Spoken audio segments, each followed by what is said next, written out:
Hi.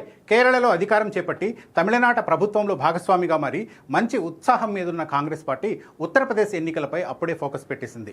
వచ్చే ఏడాది జరగనున్న అసెంబ్లీ ఎన్నికల కోసం అప్పుడే పావులు కదుపుతోంది. గతంలో ఎదురైన చేదు అనుభవాల నుంచి పాఠాలు నేర్చుకున్న హస్తం పార్టీ ఈసారి పక్కా వ్యూహంతో బరిలోకి దిగేందుకు సిద్ధమవుతోంది. ముఖ్యంగా మిత్రపక్షమైన సమాజ్వాదీ పార్టీతో పొత్తు, సీట్ల పంపకాలపై ఇప్పటి నుంచే కసరత్తు ప్రారంభించింది. 2 రోజుల పాటు రాహుల్ గాంధీ రాయ్ బరేలీలోనే మకాం వేసి పార్టీ శ్రేణులను ఉత్సాహపరచనున్నారు.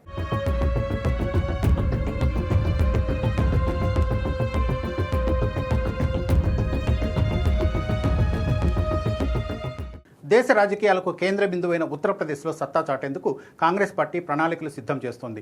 వచ్చే ఏడాది జరగనున్న యూపీ అసెంబ్లీ ఎన్నికల కోసం కాంగ్రెస్ అధిష్టానం ఇప్పటి నుంచే కసరత్తు ముమ్మరం చేసింది. ఇందులో భాగంగానే ఎవరెవరిని బరిలోకి దించాలనే దానిపై ఏఐసీసీ కార్యదర్శులకు కీలక ఆదేశాలు జారీ చేసింది. యూపీ కాంగ్రెస్ వ్యవహారాల ఇన్ఛార్జి అవినాష్ పాండే 2 ముఖ్యమైన జాబితాలను సిద్ధం చేయిస్తున్నారు. మొదటి జాబితాలో రాష్ట్రంలోని మొత్తం 403 అసెంబ్లీ స్థానాలకు అభ్యర్థులు ఉండేలా చూస్తున్నారు. ఇక రెండో జాబితాలో కాంగ్రెస్ పార్టీకి విజయావకాశాలు ఎక్కువగా ఉన్న 100 నుంచి 120 స్థానాలను గుర్తించి ఆయా నియోజకవర్గాల అభ్యర్థుల వివరాలను పొందుపరుస్తున్నారు. గెలుపు గుర్రాలను ముందుగానే ఎంపిక చేయడం ద్వారా ఎన్నికల నాటికి వారిని క్షేత్రస్థాయిలో బలోపేతం చేయొచ్చని పార్టీ భావిస్తోంది. సీట్ల ఎంపిక, పొత్తుల విషయంలో గత ఎన్నికల అనుభవాలను దృష్టిలో ఉంచుకుని కాంగ్రెస్ అప్రమత్తంగా అడుగులు వేస్తోంది. ముఖ్యంగా 2025 బీహార్ అసెంబ్లీ ఎన్నికల్లో జరిగిన పొరపాట్లు పునరావృతం కాకుండా జాగ్రత్త పడుతోంది.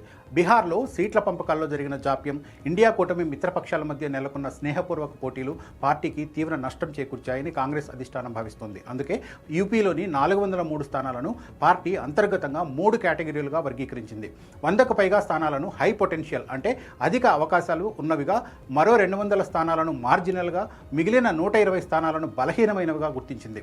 మిత్రపక్షమైన సమాజ్వాదీ పార్టీతో పొత్తుల్లో భాగంగా ఈసారి దాదాపు 80 స్థానాల్లో పోటీ చేయాలని కాంగ్రెస్ లక్ష్యంగా పెట్టుకుంది. ఇందుకోసం ముందుగా 100 నుంచి 120 బలమైన స్థానాలను గుర్తించి చర్చల అనంతరం చివరకు 80 సీట్లకు సర్దుబాటు చేసుకోవాలని వ్యూహం రచించింది.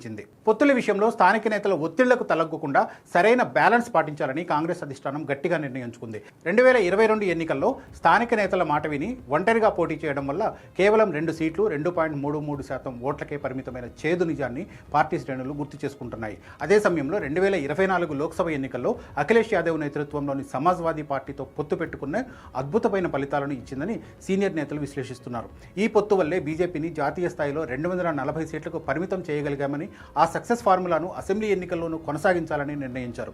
ఇక రాబోయే ఎన్నికల్లో ప్రధానంగా ముస్లింలు, దళితులు, బ్రాహ్మణ సామాజిక వర్గాల ఓటర్లపైనే కాంగ్రెస్ ప్రధానంగా దృష్టి సారించనుంది. రాహుల్ గాంధీ 2 రోజుల పాటు రాయ్ బరేలీలోనే ఉండి క్షేత్రస్థాయిలో పరిస్థితిని సమీక్షించనున్నారు. క్షేత్రస్థాయి నుంచి వస్తున్న ఫీడ్బ్యాక్ ఆధారంగా కాంగ్రెస్ అధిష్టానం అభ్యర్థుల ఎంపిక ప్రక్రియ చేపడుతోంది. ఏ నియోజకవర్గంలో ఎవరికి అవకాశాలు ఉన్నాయనే దానిపై స్థానిక నాయకులు, ఆశావహుల నుంచి విస్తృతంగా అభిప్రాయాలు సేకరిస్తోంది.